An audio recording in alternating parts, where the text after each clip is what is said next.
ba'zida o'ylab qolaman, nimaga odamzod ustun bo'lishni xohlaydi? Alloh yaratib qo'ydi bizni, Alloh ustun barchamizni.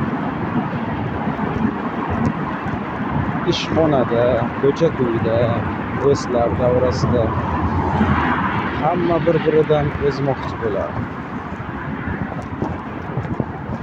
Lekin bir narsani bilib qo'yishimiz kerak. O'sha ko'ngil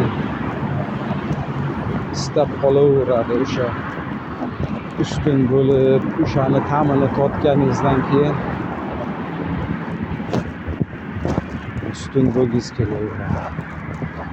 Shuning uchun Allohdan faqat shunday chalg'inishlardan o'zi asrashini so'rab qolamiz. Faqat Alloh. Bu dunyoda ustun faqat Allohdir. Bizlar esa oddiy insonlarmiz. Shu insonligimizcha qolaveraylik. Musofirlarni ham barchasini Alloh o'z panohida asrasin. Yomon yo'llarga kirib ketishidan asrasin. Hammamiz niyat qilib kelganmiz. O'ynash uchun emas, Allohim mana shu niyatlarimiz sari faqat to'g'ri yo'lga yo'naltishsin Allohim. Faqat yaxshi insonlarni duch qilsin. Ba'zida noshukrchilik qilamizda. To'g'ri, biz o'zimizni taqqoslamoqchi bo'lamiz. Kimlargadir.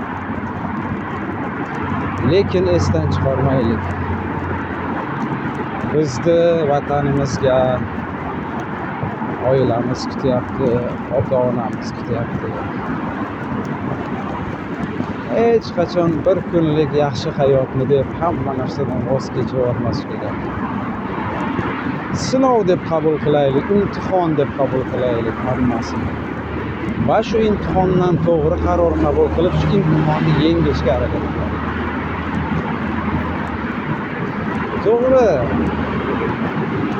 Bir idishda sut, bir idishda asal. Albatta asalga hamma o'zini uradi. Lekin bu xatoligini bilishimiz kerak. Shuning uchun iloji boricha kelgan vaqtimiz bir qog'ozchaga yo daftarga yozishimiz kerak. Nima maqsadga kelganimizni. Chunki baribir xom sut emgan bandalar biz esimizdan chiqib ketadi nimaga kelganimiz, nima uchun yurganimiz. Shuning uchun barcha musofirlarga shuni tilab qolgan bo'larmanki, birinchi o'rinda mayli sizni ishxonada o'rningizni topolmaganday tuyular, lekin har kuni shukr Allohim, shukr. Bekoram yuruvdim, ishsiz. Ish berganing uchun o'zingga ming shukr deb Allohga rahmat aytib, har doim hamd sanolar aytib, ishimiz davomida shu Allohni dilimizdan tushirmasak, inshaalloh baland cho'qqilarga erishamiz, hurmatli musofirlar.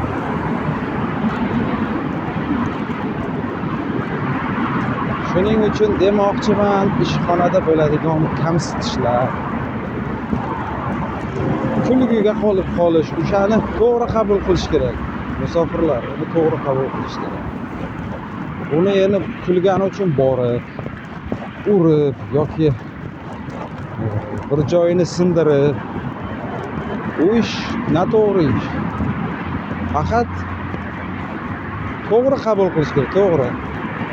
Kimdir oldinroq ishga kelib o'zini o'rnini topgan. Endi o'rnini topish nima degani? U tajribasi ko'proq. Shuning uchun barchamiz birinchi o'rinda har kungi ish kunimiz davomida Allohga shukr aytishimiz kerak. Keyin sabrni kuchaytirishimiz kerak. Alloh sabrda. Chunki siz o'ylamang, men qiynalyapman deb sizdan 1000 barobar qiyinchilik yashaydiganlar bor. O'lib qolmaysiz bitta kulgi yoki kamsitishdi deb. Faqat to'g'ri qaror qabul qilib, mayli ruschani bilmang, asta sekin, birdan o'rganmaysiz, asta sekin. Shuni so'rab qolgan bo'lardim. Hammamiz maqsad bilan kelamiz. Bola dunyoga kelgandan gapirishni boshlamaydi-ku. U ham oilasida ota-onasidan eshitgan so'zlarini qaytarib, hayot davomida o'rganib boradi. Shuning uchun musofirlar, sizlarga sabr qanoat, ish davomida faqat Allohga shukronalar aytish tilab qolgan bo'ladi. To'g'ri o'ylashingiz mumkin. Pul ishlayapman, yillab yuribman deb hech yig'ib o'zgarmayapman deyishingiz mumkin. Lekin bir narsani bilib qo'ying. Eng muhimi siz oilangizni ushlab turibsiz. Uni Alloh ko'rib turibdi. Buni ajri baland musofirlar, bu sinov. Siz shunisiga ham shukr qilib,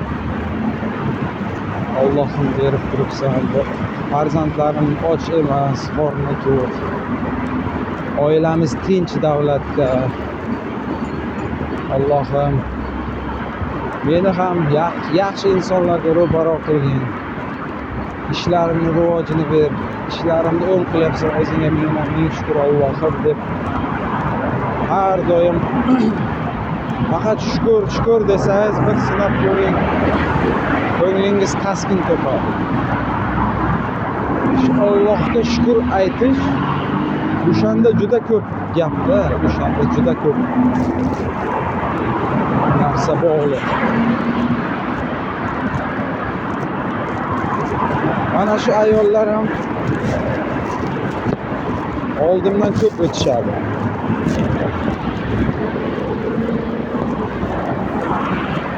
Shular ham musofir, ishlashga kelgan.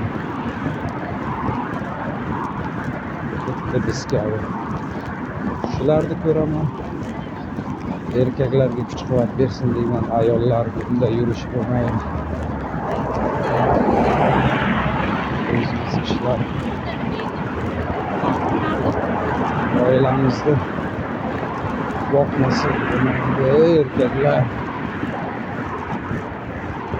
Hammamizga kuch-quvvat bersin. Endi ish masalasiga keladigan bo'lsak, ish juda ko'p. Faqat ishlaydigan odam o'ziga, hamma insonni o'ziga bog'liq ekan. Musofirlar, ish juda ko'p. Faqat odamning o'ziga xohish bo'lishi kerak.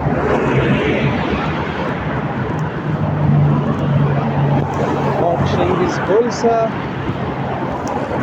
ish bo'laveradi.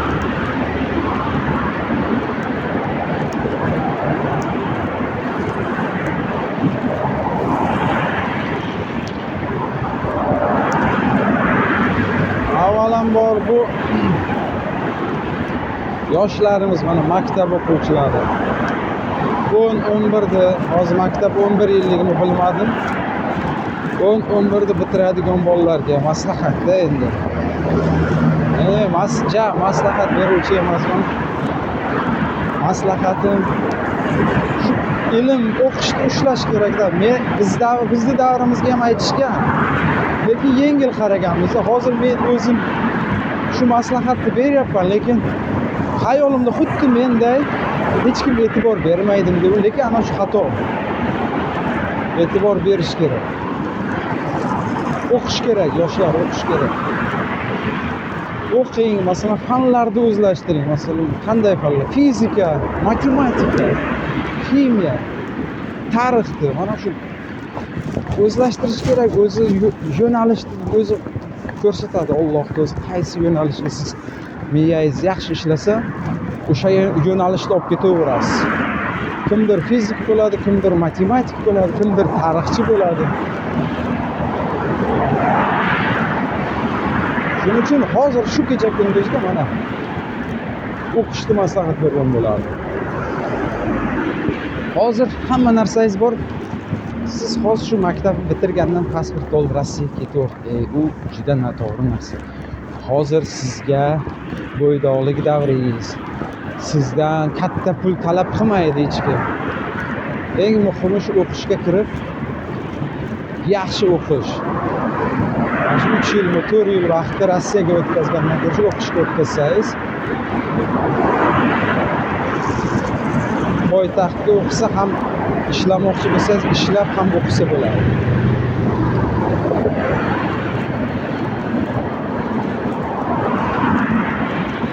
Shunday musofirlar